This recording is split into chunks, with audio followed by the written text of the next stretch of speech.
for the last 15 years, many of the times I was the secretary of inviting people. So then we were discussing, who are we going to invite to this? Who is going to be invited? And then of course we talk, what about the owls and bowels? Well, not really. What about the Sri Sampradaya? Why not? We invited Sri Sampradaya Acharyas, they came. What about the Nimbarkas? Yes, we invited the Nimbarka Acharya Vrindavan Bihari Goswami, and he came and he gave a beautiful speech about Lord Chaitanya to everybody's surprise. In fact, that was in Chaitanya Gaudiya Vaishnavism. So, sending out the messages and like trying to connect. What's the position, the practical position of the four Sampradayas today? What is the position of the Babaji sections in the Radhakunda and other places? No? What is the situation? So we need a lot of guidance, and we need a lot of very deep to see who are we really interfacing with, and on what level and for what purpose. I'm always going to bother the presidents because they have the final say in it, like this. Who else you want me to invite? And then we have come to certain standards by now, which are not final either, because we are hoping for an increased teamwork on different levels. So, for example, when I went to South India to present the World Vaishnava Association to many of the acharyas of South India, I went to see the Madhvacharyas, I went to Sri Sampradaya, I went to several people. I presented to them, and they were very generous and they were very friendly, and they said, yes, that's very nice, yes.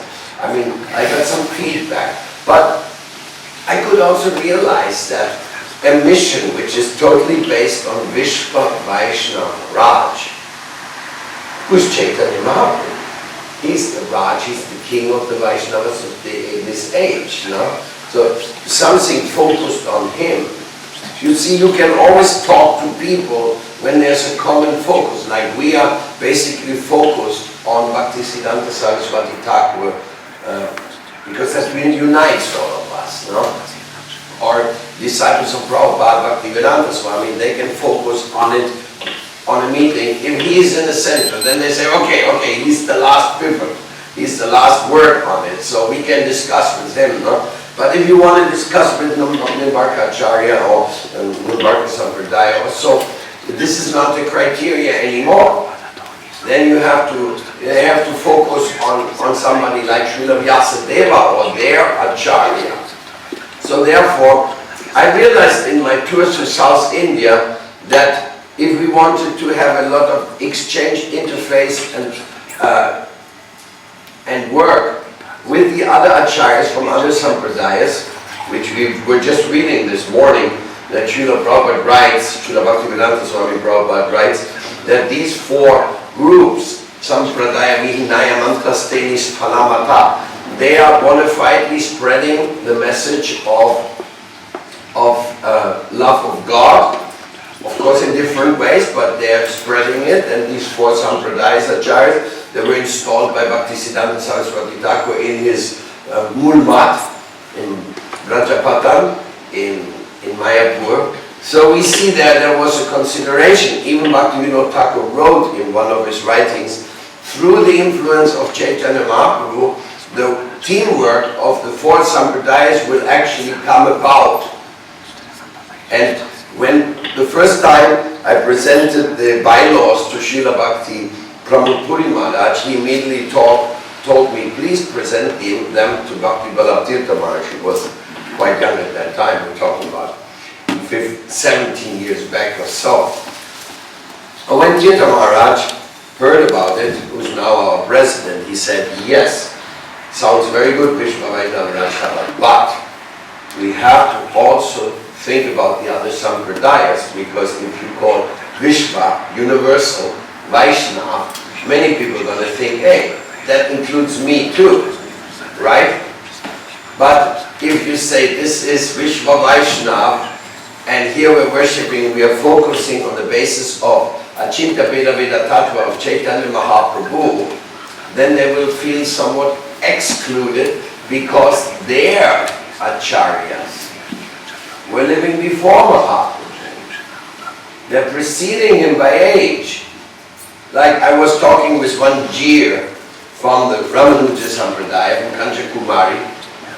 He was like an acharya in the Sampradaya, and he came to Mayapur, and then I was having a talk with him. I said, yeah, Maharaj, it's very nice, and we are so happy you're here. And I asked him, how many temples you're looking after? And he said something, like 70 temples.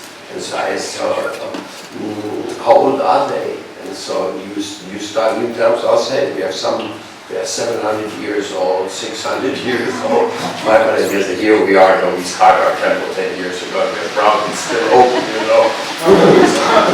And I was talking to somebody who was in charge of temples which were running for 700 years. I guess they must have a lot of experience we don't have. And when I went to Tirupati, and I realized that the Vaishnavic Brahmins of Tirupati have a very strong tradition. I mean, their Brahma Mahotsav festival, I mean, it outdoes our festivals, You have to realize that. And their temple has an incredible prominence, and they are Vaishnavas, and their historical background is right there in the Shastra. It's being mentioned, so they don't even know when that temple was made. Was it 2,000 years ago, 3,000 years ago? Or how long this Tirupati has been started, Balaji Venkateshwara? And of course, I was surprised. My tours to South India taught me a lot. And it taught me a lot of things. It also made my reverence for Mahaprabhu and for my Guru Varga much higher. I tell you why. Because when I went to Udupi, to meet with Pechwa Swami, who is one of the 8 important acharyas in the Madhvacharya Sampradaya now, currently. He received us very kindly, and we were telling him about our purpose, and then he related to us that there was one Vaishya amongst his followers, a young man, with his family, and he had been working very hard and given substantial donations to his mission.